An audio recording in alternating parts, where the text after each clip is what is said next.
everyone. This is Caesar, also known as Ceez.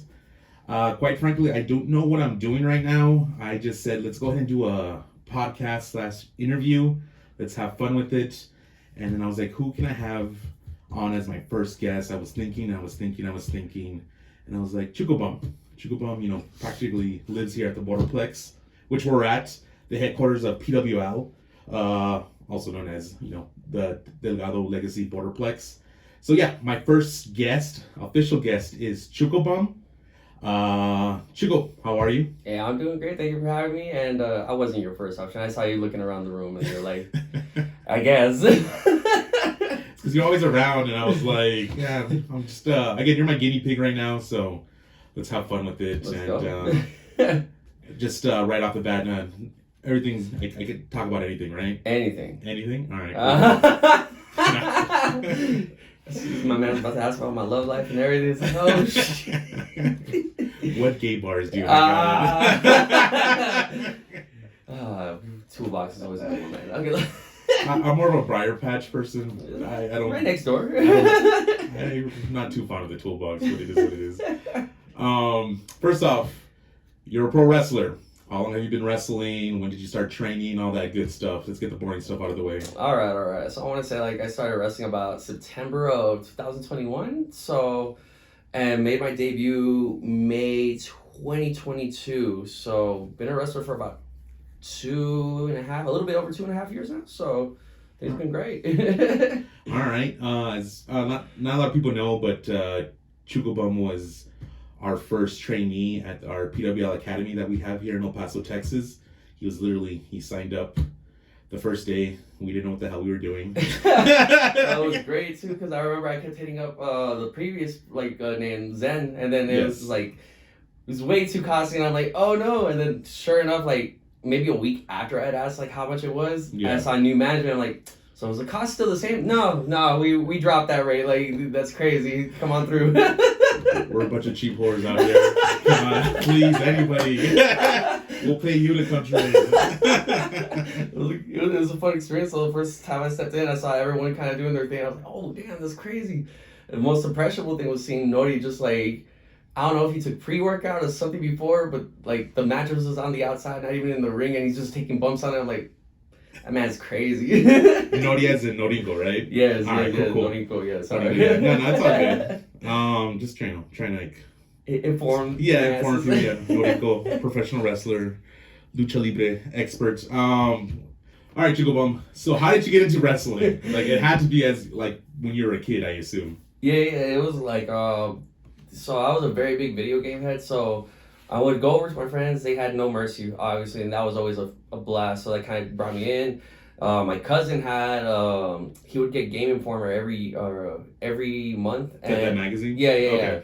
And so, at the time, they would pack in, some demos, inside, full-blown discs inside your magazines. I know, unheard of, but it was amazing. I got to play, games I had never even, would have bought, off the bat. WCW, Nitro, I think was one of them. And there was an option to wrestle either as Goldberg or Sting. I was like, oh, this is cool. So they were demos. Yeah. It wasn't the full-blown game. It wasn't the full-blown game. Okay. I could only choose Goldberg or Sting. Because I was like, obviously Sting at this point. I'm not a Goldberg fan. But it was cool. It was awesome. I was like, oh, this is really cool, really rad. Then it just kind of funneled into WWF at the time. And then it just took off from there. I kind of took a break from it. I want to say as soon as 2011, 2012, around that time, and I just came back to it and just, let's give it a shot. This is pretty cool. That's funny you say that, because I know a lot of wrestling fans, and they took a break around that same time. I took my break from wrestling from 2009 all the way to Brock Lesnar returned, which was 2012. Right, more or less. Yeah, dude, because just the product at the time was just it was rough, chief. It was horrible, bro. Yeah, it was. And then UFC was just the thing to watch, actual. Oh yeah, UFC was hot at the time, crazy. It was a beautiful time. Yeah, but then I found out Brock Lesnar was gonna make a return, so I was I gotta tune in, and then I just got hooked again. I was like, damn it. I'm back in. Right, and then the network came. That was around the same time, the WWE network debuted, and I was like, this is awesome. I get to watch all that old school stuff. So hey, it's not just you're not just being force fed the new stuff that you're like, this is not good at all. you don't remember, you don't know the good stuff, Miko. Like, this was the good stuff. Once the network came out, you were just preaching at that point. Pretty much, just showing them like things I shouldn't be showing them. Wrestling was raunchy in the late 90s. But... Oh, yeah. So you said you're a gamer. Like, yes. You've always been a gamer? Like, for the most part? For the most part, yeah. I always got, like, a video game on deck. Like, even on my phone, I'll be playing, like, emulators legally for illegal purposes. Emulators? What the hell is that? So it's like, I have, like, the Game Boy on my phone. So whenever I'm just bored on the bus, and I'll just, like, play Pokemon, like, Yellow. I see that shit on TikTok. Like, they advertise, like, this little, like, game console thing, like, held hand. But it has like PlayStation games, like Xbox games. Exactly. I was like, what the fuck is that legal? Only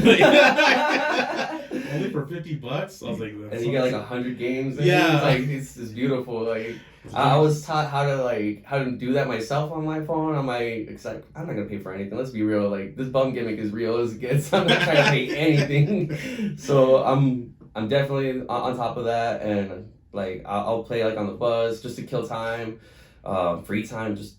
Anytime I can get it in. All right, cool. So what was your first game console that you remember getting? PlayStation 1, easily. Like, PlayStation 1? Yeah, that's when, you know what, at school, what is that? It's a hell. What was your favorite game for PlayStation? PlayStation 1. For PlayStation 1, favorite game that I played, I remember was Final Fantasy 9, and then there was also like Taiko RC, which was kind of like Mario Kart 4, like PlayStation. But it was with like the Taiko brand, so you'd be able to shoot fireballs, shrink people, the whole 9 yards. It was a legit ripoff of Mario, but like they had amazing, like it was just a lot of fun. Yeah, because I grew up playing PlayStation. Metal Gear Solid was like my favorite, like all time, like to this day. Oh, and just to throw in the Tekken 3, just you can't go wrong. Tekken 3 was just amazing. Like I couldn't get into Final Fantasy. Like all my friends were like playing it, yeah. And I was always the kid left out because I was like, I'm not digging this game. And why do I gotta wait till he gets me to hit him back? Tell him, no, I get you. Trust me, I get that a lot. And like they would just like make fun of me for not playing Final Fantasy. So it's not for everyone, you know. That's what I said. So Chuco Bumm, how did that character come out to be? Because let me just add something really quick. He again, this is pro wrestling and whatnot, and but homeboy here is as close as he can be to fucking homeless. But anyways, let's get to it. How did the Chuco Bumm character came out to be? I mean, I started training and I started getting close with the guys. You guys threw me on the chat, so I would see y'all act the fool or whatever, and then there were some moments where I'm like, oh, like, Chuco's on the bus or whatever, and I'm like, yo, guys, like, I know I come off, like, a little raggedy sometimes, but I swear it's just, like, I go to work, and then I come back on the bus, and I look like hell, like, I just finished, like, an 8-hour shift or something, and then get on the bus, come in, and it's like, yo, you got like and one shorts from like 2008. You haven't had updated your like sports wardrobe at all. So like, I swear to God, guys, I'm not homeless. I'm a raggedy hoe. And sure enough, like I know like college was like run with that, like be homeless, like that. You have the look, you got the beard, you got everything. I'm like, gosh, you know what? That's not a bad idea. Like I don't mind asking people for some handouts. That'd be cool. Just. Yeah, it's evolved since then. Crazy. You literally ran with it. But like again, I shit you not, guys. Like Chuco here is supposed to be homeless. So I've been homeless like literally. I want to say twice since I've taken this gimmick. Like yeah, I know. Like legitimately, like even now, like I don't have my own lease or nothing. It's like family is looking out for me, and I'm like shout out to Isaiah. But like it's crazy. Like I don't mind living that gimmick to the extent that I have because. It's working and like I just love wrestling. So like if I had to choose between like working a 9-to-5 or wrestling, I'm gonna choose the latter. Not the smartest decision, I know, but like I'm gonna run with it. And I think it is a smart decision just because like I've told you this before. You have no kids, so like you can take those risks. You know what I mean? Yeah, exactly. It's because like no one's depending on you like a little kid like me. Like I got 4. But like you can run those risks. Like screw it. Like because it's only affecting me at the end of the day. It's like yeah, exactly. No one else is really being hurt by it. It's like if I'm just gonna be eating ramen all week or whatever. You know what I mean? Like exactly.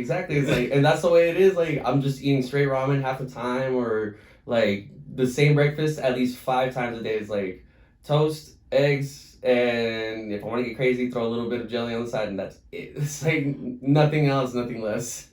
Nice, nice. We'll take a quick break. We're gonna plug in something with Pro Wrestling Legacy for sure. Obviously, we'll be right back.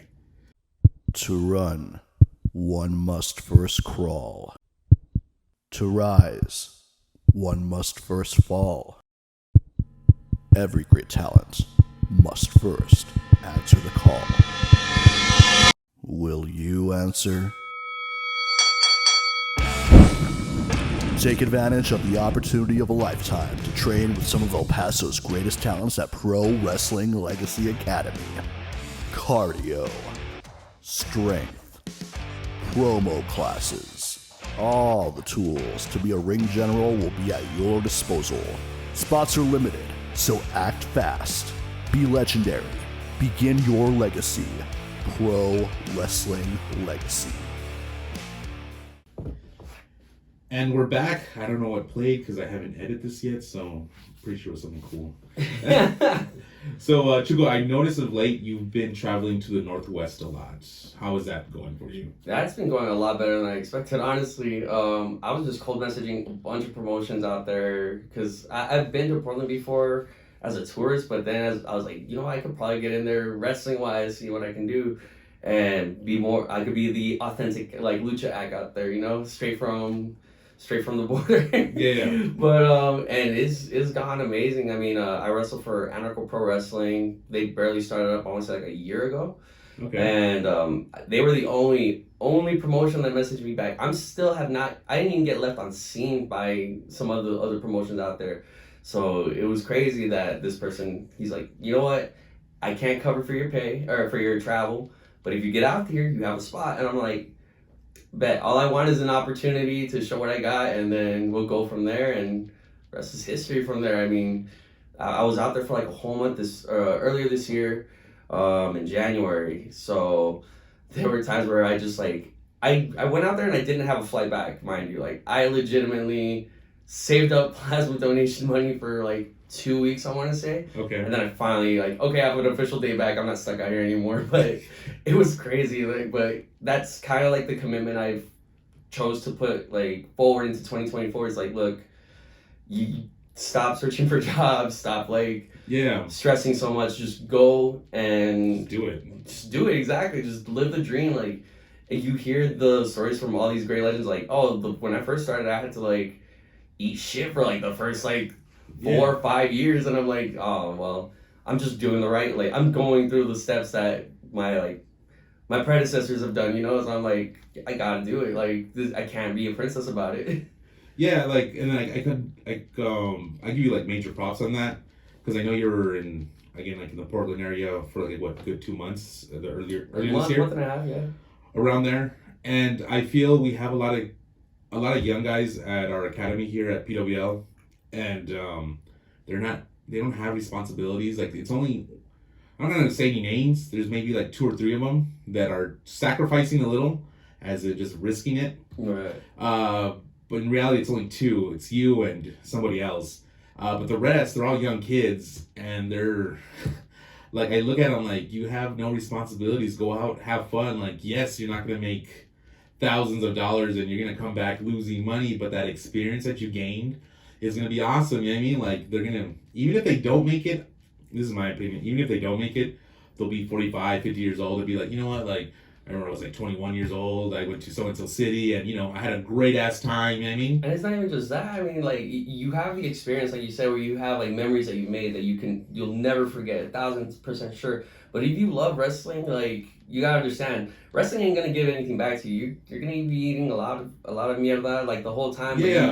But you're doing it for the love of it. You're not doing it for like, I'm gonna make this a career. Like, I'm gonna make money off of this. It's like, if that's what you're getting into, like, oh, I'm gonna be in the Fed or like WWE by the end of like this year, you're gonna be disappointed, dog. but the thing is, with that experience that you get, you could plug yourself into like so many different other avenues. Like, oh, I know how to like run a show now. Like, I've seen everything backstage. I know what it takes to get into this like position, or how to like get the following to where it needs to be, especially out in the Northwest where they sell like 500 like people like per show, and I'm like, this is nuts, but the production level is absolutely obscene. And then there's different scenes out there, like, oh, you can mix like a hardcore show with a wrestling show, Yeah. and you have a new like pot, a new different meld, and it takes off. And if you take all that experience and then you bring it back, it's like, yo, what if we do like a show mixed with like some music in there? Yeah. What if we do this to help out our production? Like, you become an asset to wherever you choose to wrestle, and you can start helping people out more and more. The experience is just untappable at that point.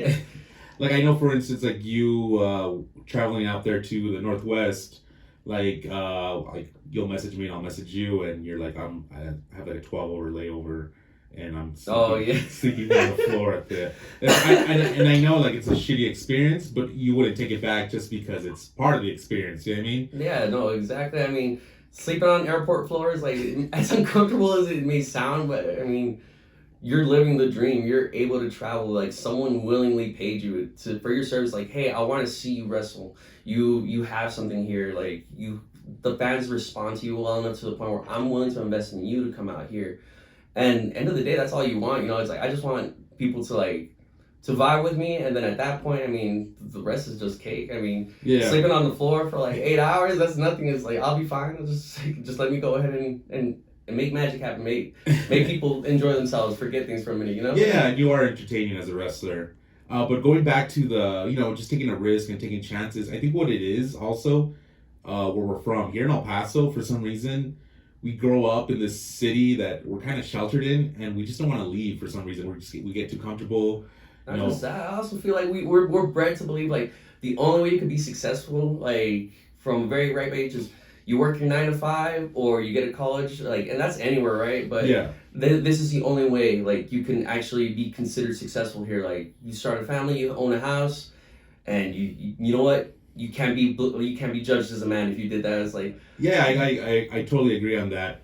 Like, when I got my job out in Vegas, like, I didn't want to do it. I was like, what, I have to be leaving here? Like, you know what I mean? Like, I was scared. But once I started doing it, I was like, this is kind of cool. You get to meet different people, and just like El Paso just thinks very differently. Oh yeah, no, we're like 20 years back. Like, I love it because like it's home. Like you get to really like you always come back to home, clearly. But at the same time, you bring back new experiences. Like, hey, this is what's going on. And then people are like, oh wow, like that's crazy. But like you gotta take the risk. Like, you can't just stay, because I feel like 70% of El Paso is never gonna leave El Paso, and if they leave, they go to Albuquerque, which is like, oh, you really went out there for sure. It's like, you need to go somewhere where it's vastly different. Yeah.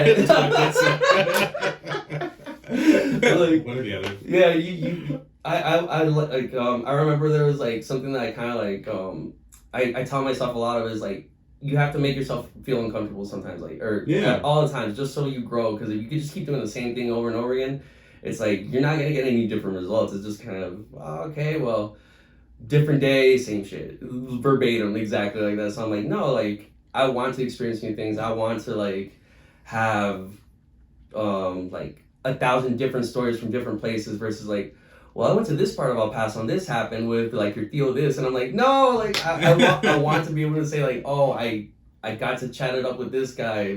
I shared a locker room with this person. Yeah. I got to see Seattle, the Needle, whatever. Like, I don't know its official name, but like I got to see that. That and cool I never. thing. Yeah, I was like, this is so nuts. Like, it's just the culture shock is always fun. Like, but some people get frightened by it. I'm just like, this is so cool. Like, I'm literally surrounded by trees in the middle of a city. Like, it's insane.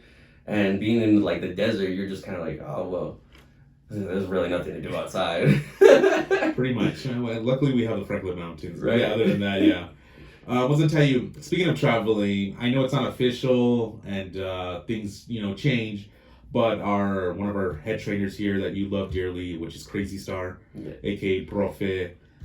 You've been training for like a year and a half, going to 2 years now, learning a lot from him. He keeps saying that he's going to take you down to Leon later, next month, 2 months? He keeps saying it. He keeps saying it, but he keeps getting pushed back. But he's trying to take me to Leon, Guanajuato, and then he wants to go wrestle in Querétaro after that. So he has plans for me to head out there. I'm all for it. I just need to get like my visa situation, trying to get a passport. But Yeah. once I'm ready to go, I'm ready to go. You know, like Because I think people down in Mexico would like, dig your shit. Like they'd be like, oh, this white boy. it's goofy It's white boy. been to see Lucha. You know what I mean? Yeah. Like, cool shit like that. But that'd be cool, man. Like seeing Chuco Bumm down in actual like Mexico. International bum. Yeah. That'd be crazy. No, I thought about it too. Like I remember I did that I'm not gonna lie link or whatever on Instagram, and someone asked me like, what are your goals for like 2024? I'm like, I wanted like I wrestle at least like 5 different locations like this year. Portland's been great. One of the spots I'll consider that I wrestled at was like Utah. That was a new experience altogether too, and I was like, cool, we've knocked out 1, I need 4 more, so 4 more. So Querétaro, León, like then I'd only be left at 2, and we're only halfway through the year at that point. And then there's rumor that the Lila Promotion / PWL will be going to Las Vegas in August, so maybe that'd be another city. I went there I went to the first time that we had merged as a company, and I was still in training, and I got to experience it all. It was super cool hanging out with the guys, getting the bromance stronger. But no, like I'm hoping I could like get on that card too. But hey man, only time can tell. Like, but either way, I'm down for whatever. Down for whatever. And then just because we're gonna wrap this up pretty soon, like what do you see? Where do you see Chuco Bumm 5 years from now? 5 years from now?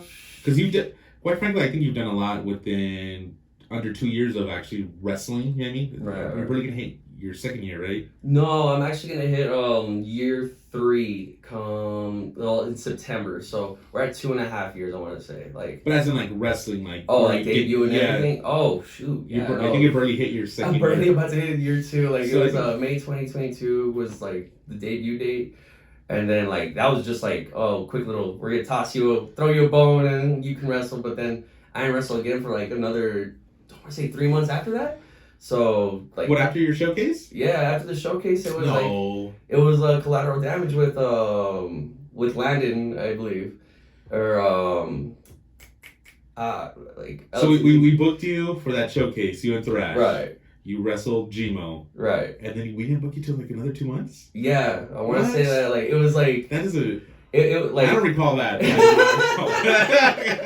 But no, like, but I was cool. That like, cool. You threw me out. I got to like experience it, and it was cool. There was like appearances I would make, but like consistently wrestling, like, oh, you're actually gonna do a full blown match. Like, I want to say start like in like August. Because one of my early memories with Chuco Bumm character, you did the showcase, and then you came out of the ring and you were begging for money. And then Marty Snow kicked your ass for it. And that was like another match. Right. So I want to say that was like maybe a month after that. Okay. Or like a month and a half after that, something like that. And that's when we started making like the consistent appearances where it's like, oh, they're gonna make him debut. Like, oh, finally, like we're gonna see a full blown match. And I remember like the first match I had like officially like that was actually posted up was like me and Beebs. Okay. So that was like my little brother. Yeah. Awesome. and I like core memory, I shit you not, was like me and Beebs had the match. We went to the back. I'm gassed. I'm blown up. I'm like, oh, so that's how it feels like. And then like Caesar is just like, that match had no right to fuck that hard. It's like, ah. So I was like, okay, cool, we're doing something. Like we actually got something going. So, I said that. Yeah, so I was like, that match had no right to like. I think fuck he's that. lying. Because it's rare when I give my brother a compliment. I know, that's all. I was like.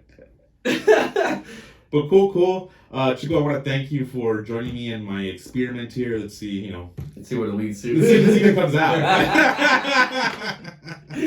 But just in case it does, let's go ahead and plug in your socials where people can, contact you, see you, whatever, get all the latest info. No, absolutely. So the most important one obviously is the Cash App. Send me any page you can send me. I have no job at the moment. I'm living on my brother's couch. Like, shit's getting real. So that Cash App is $ capital CHUCOB and the rest undercase UMM. Send me some money. My brother is bugging for groceries. I'm expecting 10%. You can catch me on Instagram, Chuco _Bumm, Facebook. I started up a YouTube page, so I'll be doing like vlogs. So whenever I take off, even just here, kind of like shining some light on like what I typically do, like while I'm out here. But yeah, YouTube, Instagram, Cash App, Facebook. All right, cool. Yeah, the basic stuff. I'm pretty sure we'll add the socials and whatnot. But cool beans. This is Caesar, aka Ceez. I don't even know what to call this show, but thank you for watching and listening, and we'll see if it happens again. Thank you. That was fun. Yeah. Simple, easy. Yeah.